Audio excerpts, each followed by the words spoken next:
Garrard, and we'd like to welcome you to this month's regular monthly scheduled school board meeting. And I'd like to all of the school board members and the superintendent are present. And so I'll call the meeting to order. If you would, at this time, join me for a moment of silence. We've had a long moment, but let's do another shorter one.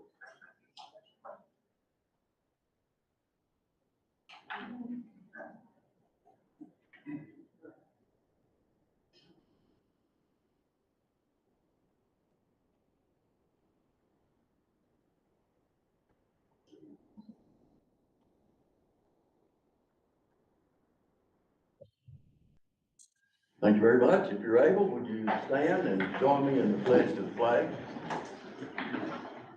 I pledge allegiance to the flag of the United States of America and to the republic for which it stands, one nation, under God, indivisible, with liberty and justice for all. Thank you very much. Next is look for a motion to adopt the agenda. I move we adopt the agenda. Ms. Davis made a motion to adopt the agenda. Do I have a second? I'll second. Mr. Smith seconded. All in favor, let me know by lifted hands. All board members are in favor. The agenda is adopted. Item 2 is communications, and item A is recognitions. And the first up is the Garrard County Schools Annual Office Equipment Staff of the Month. The April Garrard County Schools Annual Office Equipment Staff Member of the Month is Shauna Stacy.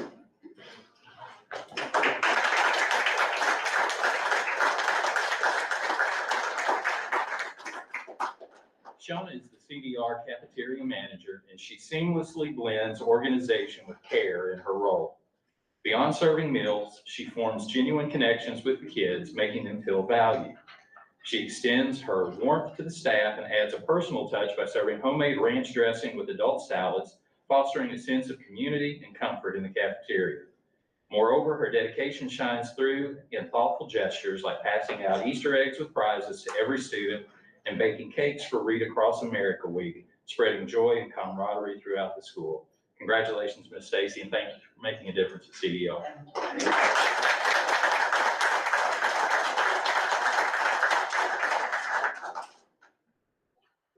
The next recognition is the Garrard County Schools Whitaker Bank Teacher of the Month. And for April, our Teacher of the Month is Zach Simpson from Garrard Middle School.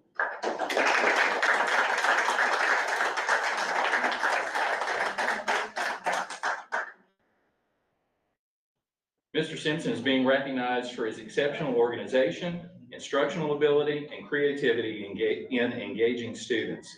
In addition to his classroom role, Mr. Simpson has led curriculum and assessment improvements in the social studies department, and his guidance has elevated writing instruction and performance for 6th grade students. He also supports his colleagues and uses data management skills to improve instruction and communication with school leaders.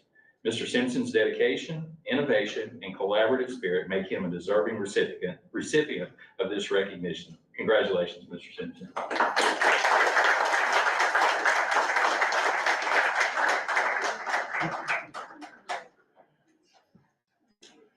Next are our Students of the Month for the Garrard County Schools and Farmers National Bank Students of the Month. From CDR, Ryder Ortiz.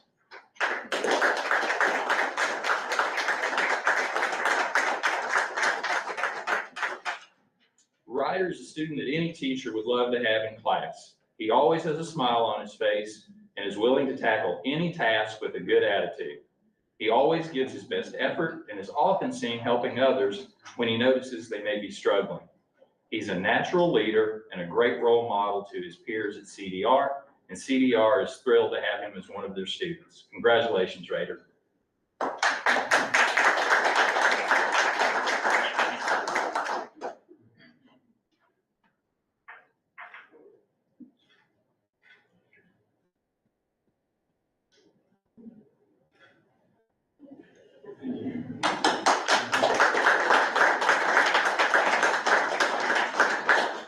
Our next student is from Lancaster Elementary, and it's Kingston Gooch, a 4th grade student.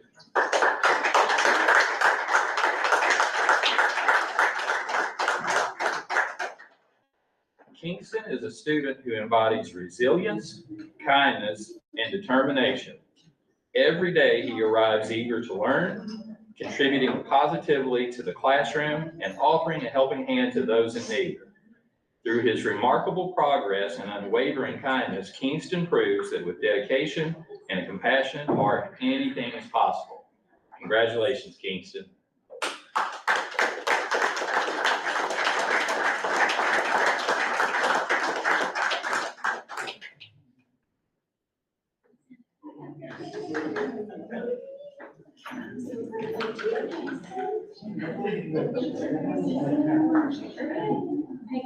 Say thank you. Say thank you.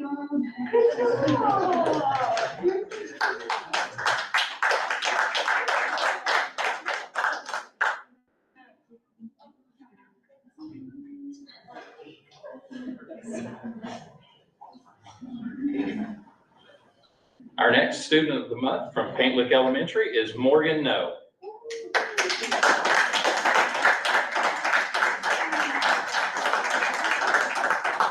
Morgan is a fifth grade student and has demonstrated remarkable persistence this school year by never giving up when faced with challenges, which has truly paid off in her academic achievements.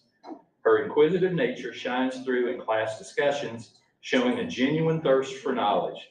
Additionally, she consistently exhibits integrity, respect, and wit in her interactions with peers and teachers, making her a delight to have in class. Congratulations, Morgan.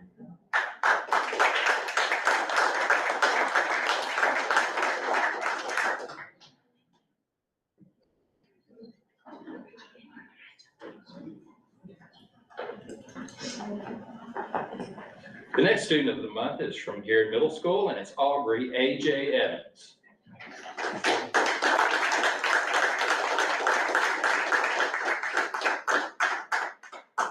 AJ is respectful and kind.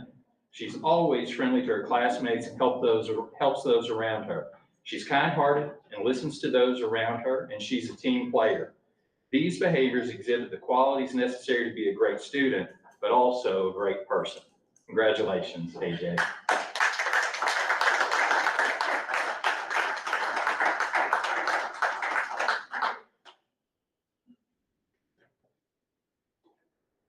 And next, from Garrard County High School is Laura Jasper.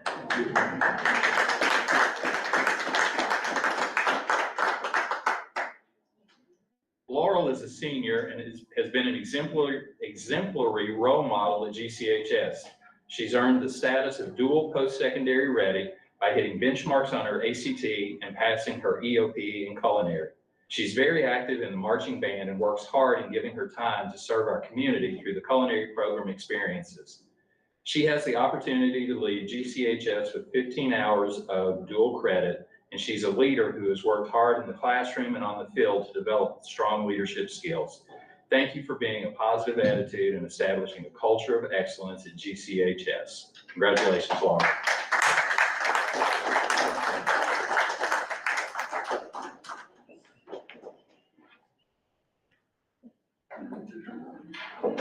All right, thank you all so much.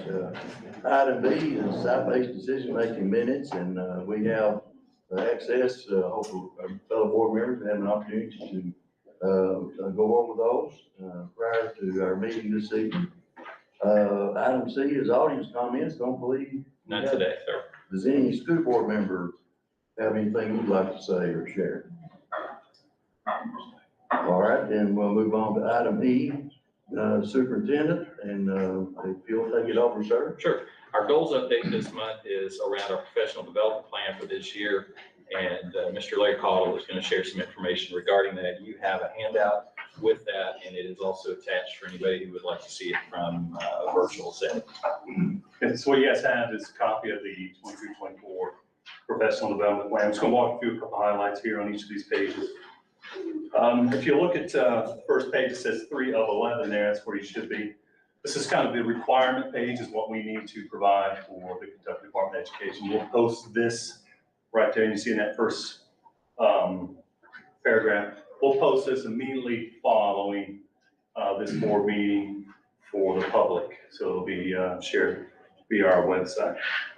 On page 4 of 11 there, you'll see that there are a few things in here about our goals and our targets, how it aligns to our comprehensive district improvement plan. And those two things are listed right there, one for EL and students with disabilities, still focused on providing learning experiences for our faculties, staff members, support staff, leaders, around how to improve instruction to meet the goals outlined for that specific population. And second one is to build upon and refine our curriculum and assessment work from this prior year's professional development. And so that refinement will hopefully lead to more congruence and better instructional strategies around the work that we did through curriculum development and assessment. And so those are the big focuses for us throughout this school year. In the next couple pages here, you'll see that what is outlined are the intended actions by school leaders, district leaders, who our target audiences will be. And obviously, in our EL population, we'll be targeting gen ed teachers who are working directly with those students, but specifically our special ed populations, our EL teachers. Moving forward, you'll see that our assurance and accountability on pages 6 through 11. How are we monitoring this? We have a monitoring tool that we review. We specifically, myself, on where the district is each month in regards to implementing what we said we would implement through our district improvement plan. And so on this, I check in with our district leader, special education director, our DPP regarding truancy diversion. We'll work with Holly in regards to the instructional initiatives that we have. I record those, make certain that all those actions are in fact occurring as we said we do in our improvement efforts. So that's outlined there on pages 6 through 11. You'll see down at the 4D there, please describe in detail what success will look like. Well, success will be, you'll see supportive environments, you'll see intentional collaboration, you'll see observable changes to our EL and special ed settings. You'll see a focus on progress monitoring. And of course, the number one goal there, we'll see state and local progress measures trending in a positive manner toward our percentages and goals that we wanted. If you go a little bit further into 5A, that's on page 7 of 11, this is where we're going to talk about our instructional strategies, how to make certain that congruence is showing up in the classroom from the work that we did on all this assessment development and curriculum development we've done over the past year. We set that as our goal for congruence. And so a lot of the work that we'll do in August, well, the district will do in August, will be around that congruency, making certain that what is said to be the curriculum is actually taught in unique ways, engaging ways, and mandatory fashions. And so that's in regards to goal number 2, that encompasses everyone, school leaders, district leaders, and any staff member that's going to be working directly with students in the classroom. And as you go on further in pages 9 to 11, what will be the outcomes there? You'll see a curriculum that meets the needs of all learners. A written curriculum is analyzed to ensure it correlates with Kentucky academic standards. Assessments have been refined. Assessments are being analyzed. Assessment analysis includes comparisons to the district goals. And then finally, planned instructional activities and strategies are congruent to the full extent of Kentucky academic standards. We have some special groups that will be working in collaborations with Southeast South Central. That's our special education department. All members of the special ed department district-wide will be participating in a 2-day conference where they'll get special training in areas in which meet our goals. And so when our director approached us and said this opportunity is aligned, we want to send all staff members there, it was a no-brainer. We decided to go ahead and join that conference, and she is sending all members there. So it should be exciting and unifying, so everyone gets the same message. So we haven't refined all the details. We are actively working on the August 5th, 6th, 7th, and 8th details. We know the 5th and 6th will be similar to what we did this past year, breakout sessions. We have several of those already outlined and on schedule. And we're just now getting ready to send out some surveys for presenters within the district, using the best of our best to provide, training in-house from our own educators. So we're looking forward to hosting another 2 days. We have some community sponsors that will be supporting that as well. So we're looking forward to their support. And then school leaders, particularly elementaries, will be working closely to quality control, a lot of work over the 7th and 8th day periods. The middle school already has a pretty good outline what they're doing on the 8th. And then the high school is still working on the details of their 7th and 8th planning. Dr. Stahl, any questions?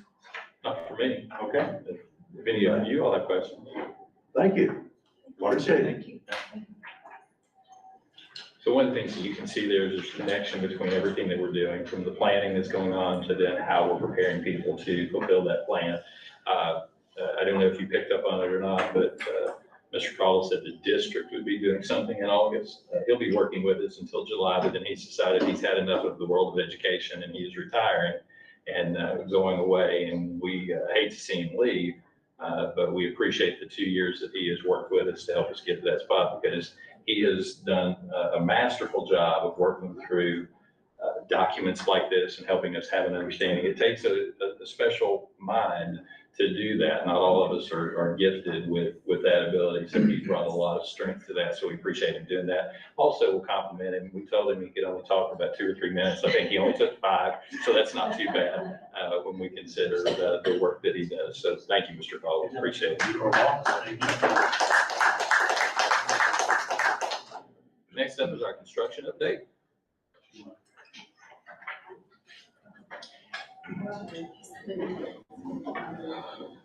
Good evening. Good evening.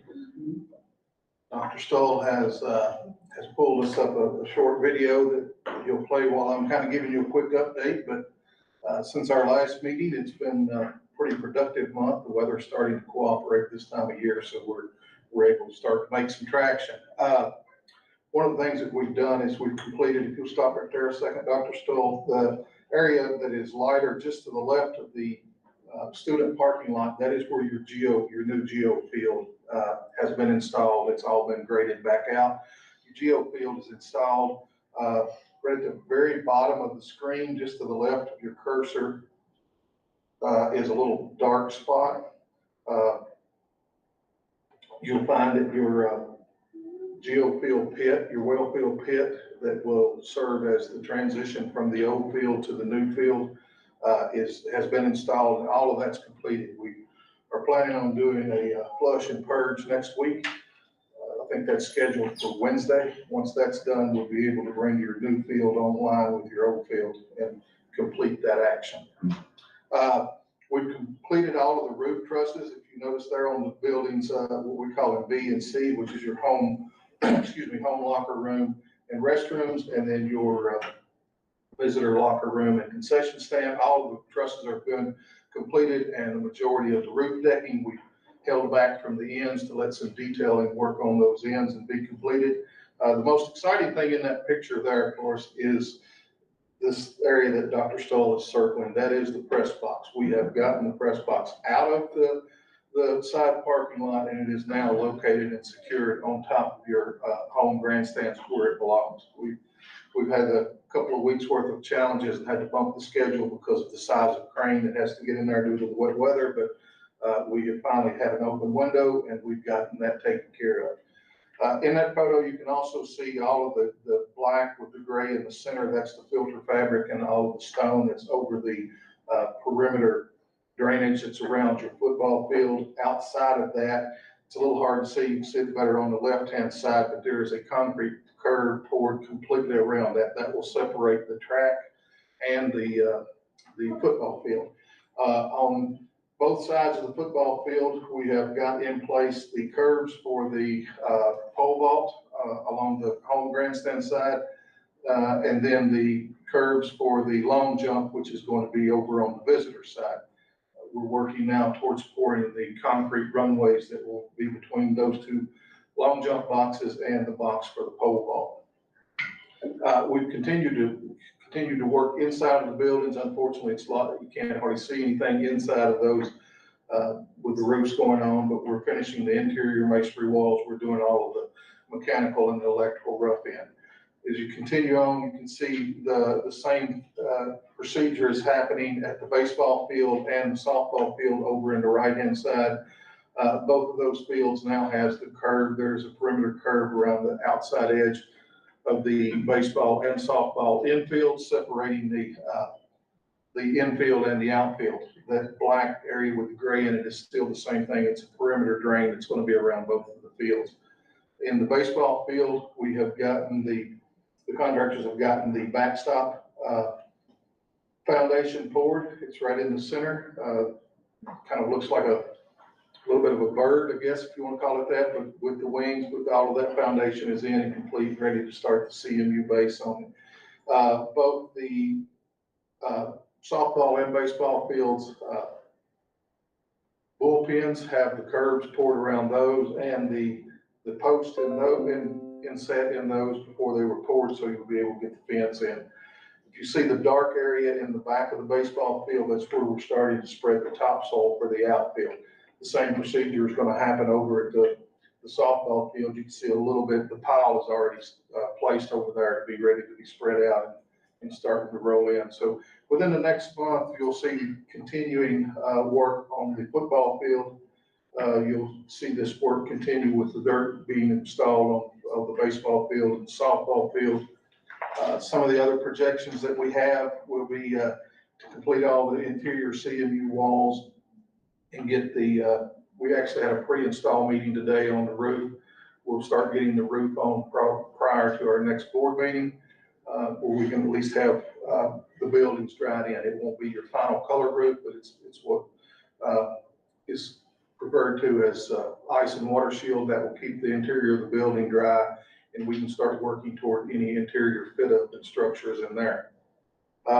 We have actually started the brick on the bottom. The first two courses have started on the bottom of buildings B and C. The way the construction works is those two courses go on, or those first two levels go on, and then there is a flashing barrier that goes around. Early next week, we have scheduled for the spray foam insulation that's going to be sprayed and adhered to the CMU before the masonry goes on. Once that spray foam goes on and the air barrier goes on, then the contractors will start putting the brick on both of those buildings. So by our next meeting, we should start seeing some color arriving on those two buildings as well. As I said, we'll continue installing the baseball foundation. We've done that. We'll install the softball foundation for the backstop. We'll complete the curbs around the softball and baseball home dugouts. We will continue working on the football field underground drainage. You'll start seeing more lines go in more into the field. We've actually started, we were projected to start next week, but we got started this week on installing the tall light pole bases. They got two of them installed on from this picture on the left-hand side of the football field. Those were installed today. They'll move over to the right-hand side, or the area between the track and the home grandstand. We are also, we got word today that confirmation that the scoreboards for all of the fields will be delivered early next week, and anticipating starting the installation on that. So we're starting to see some of the significant pieces come out of the ground. I know it's been a while. Again, I'll say it every month. There's a lot of underground. There's a lot of work that's going on that you don't see and that you'll never see, but it's what makes your facilities what it is. Now we're going to start putting the stuff in that you can really recognize and start making it look like the drawings and the renderings you see. Any questions? Thank you. Thank you. Appreciate it. Thank you. Yeah, appreciate you. Next, we have the opportunity to hear from a group who's been here before, maybe before some of you were on the board, definitely before I was a superintendent. But you all have something that a lot of districts do not have, and that's 3D imaging inside of the inside of your schools. And that's a great thing to have, even if we don't necessarily understand just how great that happens to be. So tonight, we have with us Russ Clark from Bluegrass 911 and Todd Williams from CDP Map Sync. They're going to share some information with you about that. And we believe that we will ask them to come back at a later time too for a much more extensive amount of information. We've asked them to be a little brief with you tonight. They're going to have some requests of you eventually as well about some things that they would like from you. So we're going to turn that over to them right now. So I'd Mr. like Clark. to be very brief. But a little history behind this. Now, when you call 911 from a cell phone, it's triangulated between 3 of your closest towers. So we may get at 911, it may hit the tower on Richmond Road, it may hit a tower in Lincoln County, or it could hit a tower in Jessamine County. In the future, it's going to geospatial routing, which means it's going to go to the correct 911 center. So we're doing across the state, there's going to be a mandate to do indoor mapping for geospatial routing, which means if somebody in the school calls from their cell phone, calls 911, it's going to tell us exactly where they're at, what floor they're on, and the exact location in that building, so we can get emergency response there quicker. Wow. So that's part of what we've done. We've done that so far. We've also done aerial flights of all the schools. We've done 3D imaging of all the schools, which is pretty neat. That is available to you all in the case that you ever expand. You've already got a digital floor plan and digital image of the building, so it cuts down on some architectural stuff. You agree? We're having technical difficulties connecting to the system, so I don't know, we'll be able to display anything right now. Okay. We can always go back to the old fashioned way and let you plug in here if you need to. We can make it. Well, I can do that if you want, I guess. You hit stop on yours. stop presenting.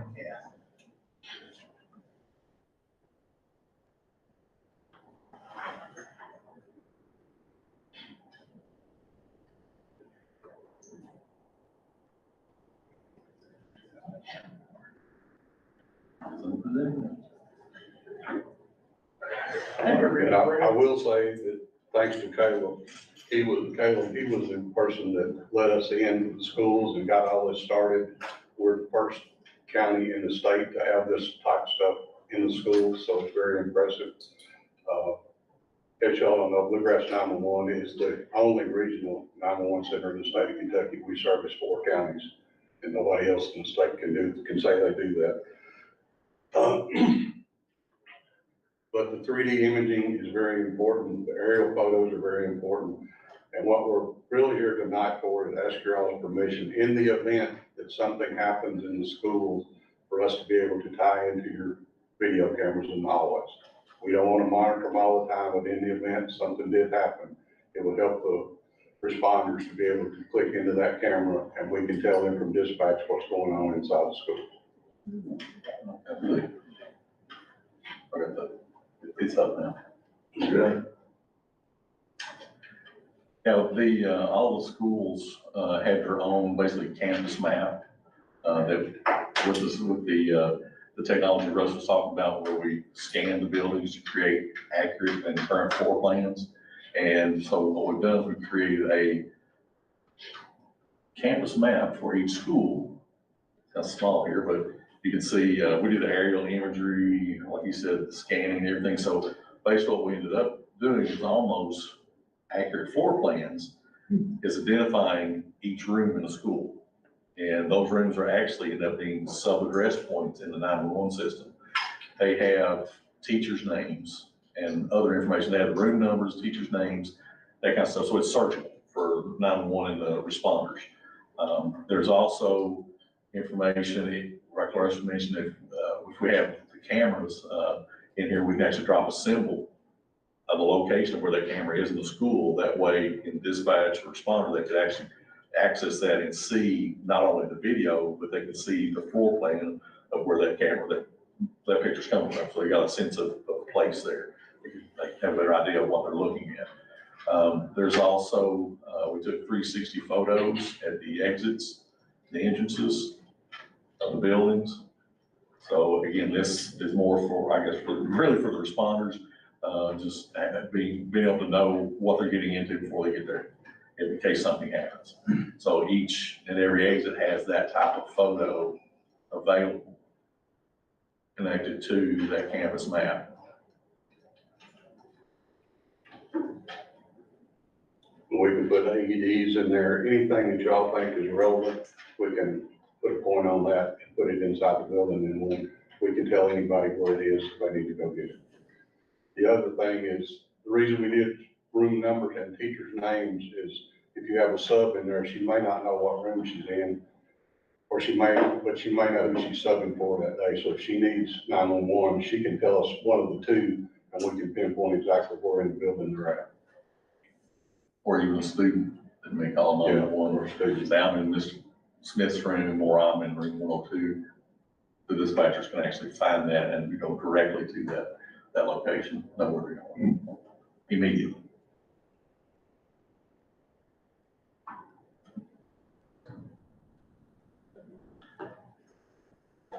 And it's in all the buildings.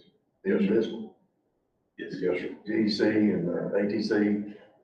We did do the tech center, the vocational school. Yeah. We haven't been in there yet. Good. It's kind of hard because we have to do it when students aren't in school, so we either do it in the summer, spring break, or fall break, or Christmas break, you know. We worked in all 4 counties through the holidays to get some of these done. But it's better if nobody's in school and the furniture's in place, because in some of these pictures, you can actually see the tables and chairs that are placed in the rooms. So It was raining that day. That's quite amazing. It is. It's not on the action agenda, so we can't take any action tonight, but we look forward to, in the near future, maybe we can have a working session and. that would be great. Some of this information that we've got in this PowerPoint or in this stuff, you can use when your school safety officer comes around, because it's got a lot of the stuff, the checkoffs that they need to make sure you're doing what you need to do, and you can document it, print it off, and give it to them exactly. I just want to bring up an example of this 3D scan. You can see that's basically where it's a full 3D model, but we slice it in half to the floor plan. That's what we're looking at here. So basically the three-dimensional information, and it's accurate within, depending on which unit. In this case, it was within less than an inch. The big scanner, so. Wow. So if you need that type of information for architects, engineers, if they need a fully true dimensioned data, information about any of the buildings, we've got that to provide if you need it. Wow, awesome. It didn't cost school board anything. Hey, thank you all. We got a grant from the state to do all this stuff. Well, praise the Lord. Well, thank you all. But we'll be working to set up a time to get Yeah, y'all back to okay. share the information. We'll also be working with our board attorney to get information on Good next thing. on approvability of allowing something like that to be accessed, because that's always going to be a question about that. Appreciate Mr. Clark saying that their intent is not to monitor it all the time. It would be to use it in the time of emergency. So we'll work together on all that to come up with the best answer we possibly can. Thank you all. Thank you. Thank you. That was good.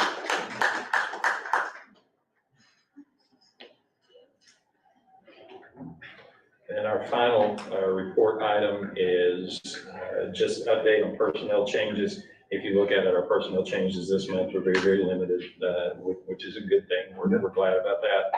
And we'll update you next month as well. Okay, item 3 is reports, and item A is the treasurer's report. You all have had an opportunity to see the financial report. We've encouraged you to reach out to Ms. Coffey if you had any questions. We were happy with the numbers that we saw this month, and so you continue to have those. That information is again available to the public if anybody would like to go in and take a look at where we are on that. Item B is bills. We've also, each month you all, or each week you approve the bills, but we collect them all into one location. It doesn't require an action on your part tonight, but again, it does make it possible for the community to take a look at bills that we have on a monthly basis. That's why they're connected here. All right, thank you very much, sir.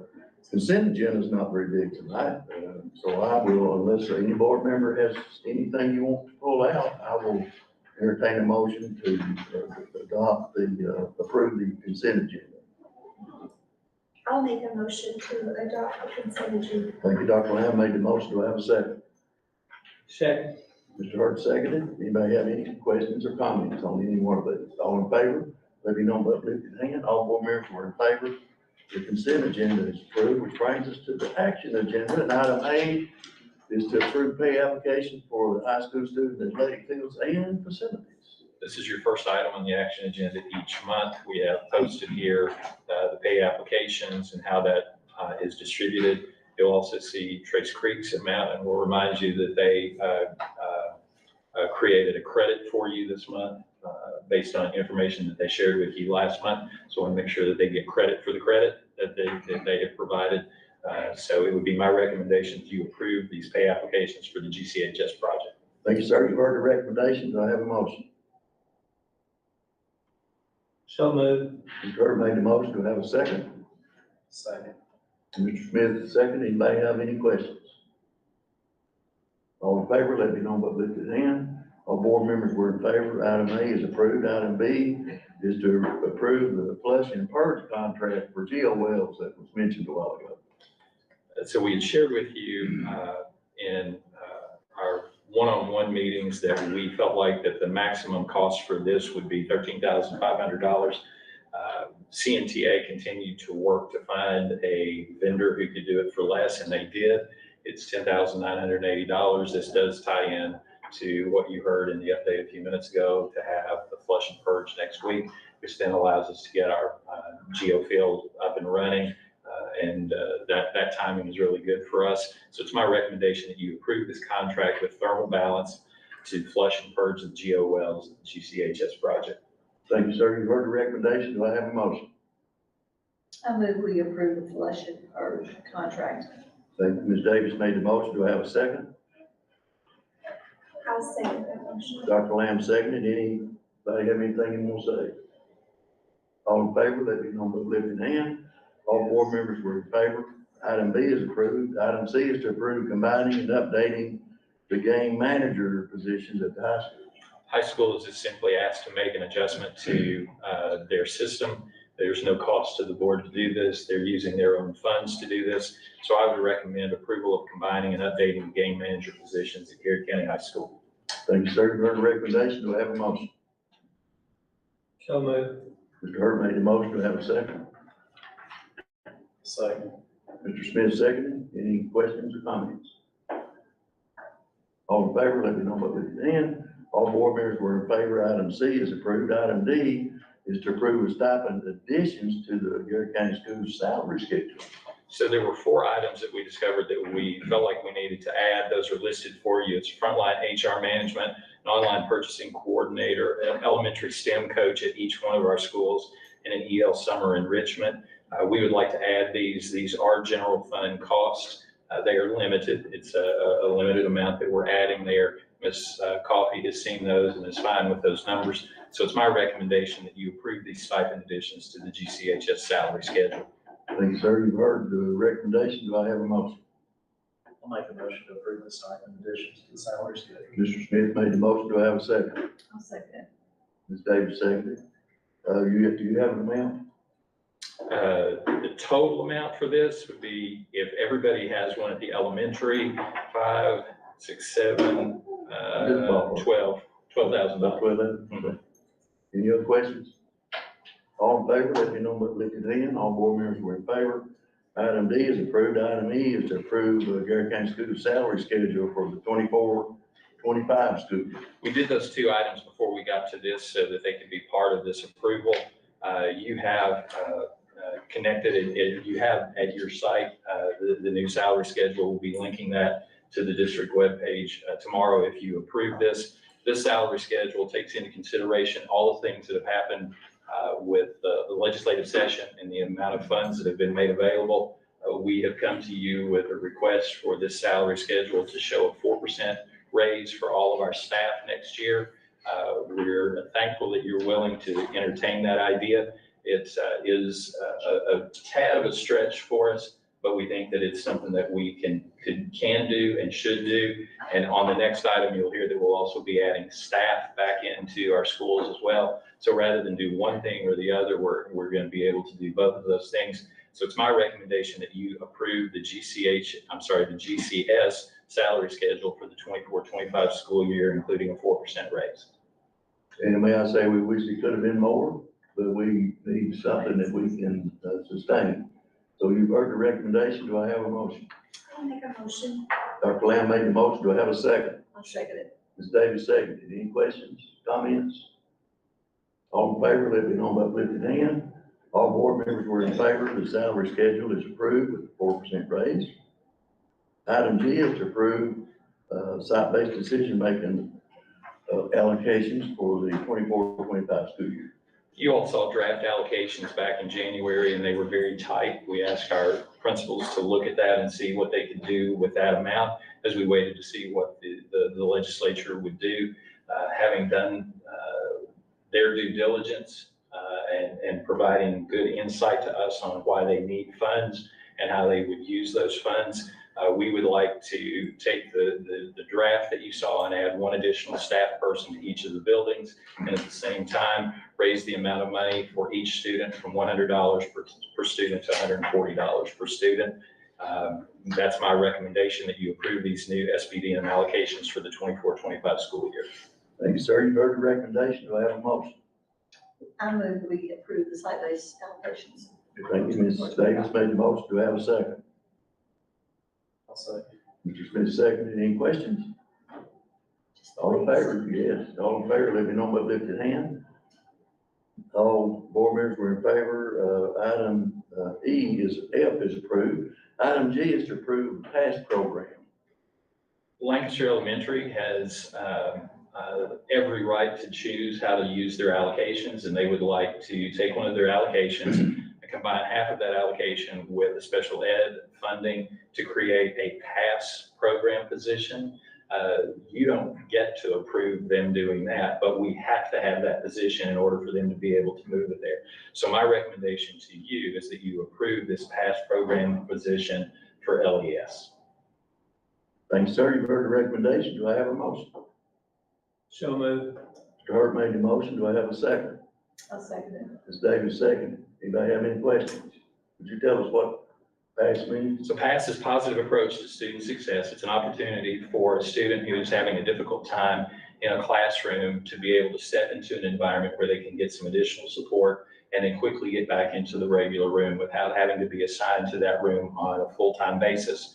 It allows them to be in a more traditional environment, but still supporting them in a way that we haven't been able to do in the past. Should any of our other schools decide that they want to move to something like this, we'll certainly entertain that, because any supports that we can provide those students to get them back into the tier 1 instruction is what we want to do. So Thanks, that's sir. what PASS is. Thank you. Appreciate Yes, sir. that. All in favor, let me know by lifted hand. All board members were in favor. Item G is approved. Item H is to approve surplus of senior Chromebooks. Each year when our seniors leave, we like to let them take those Chromebooks with them. There's probably limited use for us to have them back, but in order to do that, we need to ask you to surplus those, so it's permissible for us to allow them to have it. So my recommendation is that you approve the senior Chromebooks, approve surplusing of the senior Chromebooks. Thank you, sir. You've heard the recommendation. Do I have a motion? I'll make a motion to approve the surplus to senior Chromebooks. Okay, Mr. Smith made the motion. And I will second that. Dr. Lamb seconded. All in favor, let me know by lifted hand. All board members were in favor. Item H is approved. Item I is to approve project demonstration, Garrard. Yes. We have a GT student, Eleanor Sersick, Mr. Sersick's daughter, who has come up with an idea for a GT project. And in order to do that, we need your permission. She would like to use a small piece of property in front of the GC. You have a picture that will give you a general location. We ask our maintenance staff to take a look, see if there was any concern on their part as far as maintaining the area around it. They don't have a problem with that. It's possible that GT moving forward would continue to keep this alive and active. So it would just be an add to the front of the building at this point. So based on all of those things, it would be my recommendation that you approve this GT project for a demonstration yard.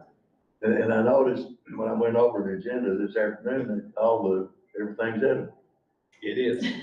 So I guess you could stop by And Graves, if you chose. if that's all too. Yeah. All right. You've heard the recommendation. Do I have a motion? I move we approve the GT project. All right, Ms. Davis made the motion. Do I have a second? I'll second that motion. Dr. Lamb second. You want Graves too? Yeah, mine. That's strawberry. All right. All right, all in favor, let me know by big hand. GT project is approved. Which brings us to item 6. Make a motion to adjourn the meeting. Mr. Smith made the motion to adjourn. Second. Mr. Hurst seconded. All in favor? Thank you. We're adjourned. Thank you all. Appreciate it.